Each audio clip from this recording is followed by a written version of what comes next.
ಎಲ್ರಿಗೂ ನಮಸ್ತೆ. ನಾನು ನಿಮ್ಮ ರಮ್ಯಾ. ಇವತ್ತು ಸ್ತ್ರೀಶಕ್ತಿ ಮತ್ತು ಸ್ವಸಹಾಯ ಸಂಘಗಳನ್ನ ಹೇಗೆ ಸ್ಥಾಪನೆ ಮಾಡ್ಬೋದನ್ನು ತೋರಿಸ್ಕೊಡ್ತೀನಿ. ಮೊದಲಿಗೆ ಈ ಸ್ತ್ರೀಶಕ್ತಿ ಸಂಘ ಅಥವಾ ಸ್ವಸಹಾಯ ಸಂಘ ಏನಕ್ಕೆ ಪ್ರತಿಷ್ಠಾಪನೆ ಸ್ಟಾರ್ಟ್ ಮಾಡಿದ್ರು, ಸರ್ಕಾರದಿಂದಾಗಲಿ ಏನಕ್ಕೆ ಮಾಡಿದ್ರು ಅಂತಂದರೆ, ಮಹಿಳೆಯರ ಆರ್ಥಿಕ ಮತ್ತು ಸಾಮಾಜಿಕ ಸಬಲೀಕರಣಕ್ಕಾಗಿ ಇದನ್ನು ಜಾರಿಗೊಳಿಸಿದ್ರು. ಇದನ್ನ ಗೌರ್ನಮೆಂಟ್ ಯಾವಾಗಲೂ ಹಣಕಾಸು ಸಚಿವರು ಹಣಕಾಸನ್ನ ಮಂಡನೆ ಮಾಡಬೇಕಾದ್ರೆ ಇದಕ್ಕೆ ಆದಂಥ ಒಂದು ಸಬ್ಸಿಡಿ ಅಂತನ್ನು ನೀಡ್ತಾರೆ. ಅದನ್ನು ಯುಟಿಲೈಸ್ ಮಾಡ್ಕೋಬೇಕು ಹೆಣ್ಮಗಳು. ಅದಕ್ಕೋಸ್ಕರ ಇದನ್ನು ಸ್ಟಾರ್ಟ್ ಮಾಡಿ, ಇದನ್ನು ಹೇಗೆ ಸ್ಟಾರ್ಟ್ ಮಾಡಬೇಕು, ಇದರಿಂದ ಏನಾಗುತ್ತೆ, ಇದರ ದೇಶ ಫಸ್ಟು ಆರ್ಥಿಕ ಪ್ರಗತಿ ಮತ್ತು ಸಾಮಾಜಿಕ ಸಬಲೀಕರಣ ಆಗುತ್ತೆ. ಮತ್ತು ಮಹಿಳೆಯರು ಒಳಗೆ ಇದ್ದು ಯಾವಾಗಲೂ ಡಿಪೆಂಡಾಗಿ ಜೀವನ ಮಾಡ್ತಿದ್ದೀವಿ, ಇಂಡಿಪೆಂಡೆಂಟಾಗಿ ಬದುಕಲಿ ಅನ್ನೋ ಉದ್ದೇಶದಿಂದ. ಮತ್ತು ಇದರಿಂದ ಮಹಿಳೆಯರು ಆರ್ಥಿಕವಾಗಿ ಸ್ವಾವಲಂಬನೆ ಆಗ್ತಾರೆ.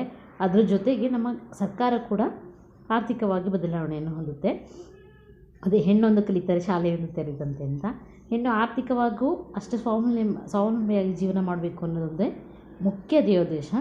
ಇದನ್ನು ಹೇಗೆ ಸ್ಥಾಪನೆ ಮಾಡಬೇಕು ಅಂದರೆ, ನೀವು ಹತ್ತಿರದಲ್ಲಿ ಬ್ಯಾಂಕ್ ಇದ್ದರೆ ಅದಕ್ಕೆ ಹೋಗಿ ಒಂದು ಅರ್ಜಿ ಕೊಟ್ಟು, ಮಿನಿಮಮ್ 10 to 15 ಮೆಂಬರ್ಸ್ ಮೆಂಬರ್ಸು ಅಲ್ಲಿ ಒಂದು ಅಕೌಂಟ್ನ ಓಪನ್ ಮಾಡಿ. ಅದಕ್ಕೆ ಹೆಲ್ಪ್ ಮಾಡ್ತಾರೆ ಯಾರಾದರೂ ಸರಿ, SBI ಆದರೂ ಸರಿ, ಕಾವೇರಿ ಗ್ರಾಮೀಣ ಬ್ಯಾಂಕ್ಗಳಾದರೂ ಸರಿ ಹೆಲ್ಪ್ ಮಾಡಿಕೊಡ್ತಾರೆ. ಅದಕ್ಕೆ ಆದಂಥ ಒಂದು ಮೆಂಬರ್ಸ್ ಅಂತ ನೇಮಕ ಮಾಡಿರ್ತಾರೆ.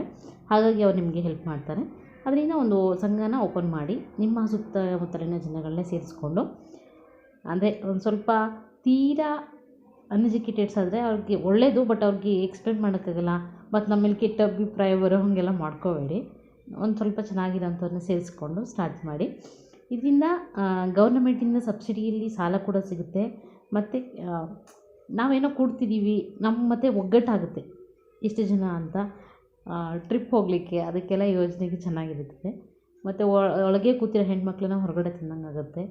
ಆರ್ಥಿಕವಾಗಿ ನಾವು ಇನ್ನೊಬ್ರನ್ನ ಡಿಪೆಂಡ್ ಆಗೋದು ತಪ್ಪುತ್ತೆ. ನಾವೇನು ಬೇಕು, ಈಗ ಒಡವೆಗೆ ಆಗಲಿ ಒಂದು ಚಿಕ್ಕದಾಗಲಿ ಅವ್ರನ್ನ ಕೇಳಬೇಕಾಗುತ್ತೆ. ಈ ಥರ ನಾವು ಸೇವಿಂಗ್ಸಿಂದ ಮಾಡಿಕೊಂಡ್ರೆ ನಾವೇ ಓಪನ್ ಮಾಡ್ಬೋದು. ಇದನ್ನು ಮಾಡಲಿಕ್ಕೆ ಏನೇನು ಬೇಕಾಗುತ್ತೆ ಮುಖ್ಯವಾಗಿ ಅಂತಂದರೆ, ಒಂದು ನಡವಳಿಕೆ ಬುಕ್ ಅಂತ ಸಿಗುತ್ತೆ. ಇದು ಎಲ್ಲ ಬುಕ್ ಸ್ಟೋರ್ಸ್ಗಳಲ್ಲಿ ಸಿಗುತ್ತೆ ನಿಮಗೆ. ಇದನ್ನು ತೊಗೊಳ್ಳಿ. ಇವು ಕೈಪಿಡಿ ಬುಕ್ಸ್ ಅಂತ ಒಬ್ಬೊಬ್ರಿಗೆ ಇಂಡಿವಿಜುವಲಾಗಿ ಒಬ್ಬೊಬ್ರಿಗೆ ಕೊಡಲಿಕ್ಕೆ. ಇನ್ನು ಮಾಮೂಲಿ SSPಸು, ಸ್ಟಪ್ಲರ್ಸು, ಪೆನ್ಸು, ಪಿನ್ಸು, ಹಾಗೆ ಪ್ಯಾಡು, ಪ್ಯಾಡು. ಮತ್ತು ಪ್ರತಿನಿಧಿ 1, ಪ್ರತಿನಿಧಿ 2 ಅಂತ ಇಬ್ಬರನ್ನ ಹೆಸರು ಮಾಡಿರಬೇಕು. ಮತ್ತು ನಮ್ಮದು ಒಂದು ಸಂಘದ ನೇಮ್ ಇಟ್ಕೊಂಡು ಅದು ಸೀಲ್ಗಳನ್ನ ರೆಡಿ ಮಾಡಿಸ್ಕೊಳ್ಳಿ. ಹತ್ತಿರದಲ್ಲೇ ಎಲ್ಲ ಸಿಗುತ್ತೆ, ಅದು ರೆಡಿ ಮಾಡಿಸ್ಬಿಟ್ಟು ಒಟ್ಟಿಗೆ ಬಿಲ್ನ ಡಿವೈಡ್ ಮಾಡ್ಕೊಳ್ಳಿ ಅಷ್ಟು ಜನಕ್ಕೆ. ಸೇವಿಂಗ್ಸ್ನ ವಾರದಲ್ಲಾದರೂ ಸರಿ, 15 ದಿನಕ್ಕೊಂದ್ಸರಿನಾದರೂ ಸರಿ, ತಿಂಗಳಿಗೊಂದ್ಸರಿ ಮಾಡ್ಕೋಬೋದು. ಅದು ನಮ್ಮ ಮೇಲೆ ಇಷ್ಟ ಬಟ್ಟು ನಾವು ಹೆಂಗೆ ಬೇಕಾದ್ರೆ ಮಾಡ್ಕೋಬೋದು. ಆದರೆ ತಿಂಗಳಿಗೊಂದ್ಸರಿ ಬೆಟ್ರ್. ಏಕೆಂದರೆ ಕೆಲಸ ಮಾಡ್ತಿರೋರೆಲ್ಲ ವಾರ ಬಂದು ಕೂರ್ಲಿಕ್ಕೆ ಹಿಂಸೆ ಆಗ್ತಿರ್ತದೆ. ಹಾಗಾಗಿ ತಿಂಗಳಿಗೊಂದ್ಸರಿ ಮಾಡೋದು ನನ್ನ ಪ್ರಕಾರ ಅನುಕೂಲ ಅಂದ್ಕೊತೀನಿ.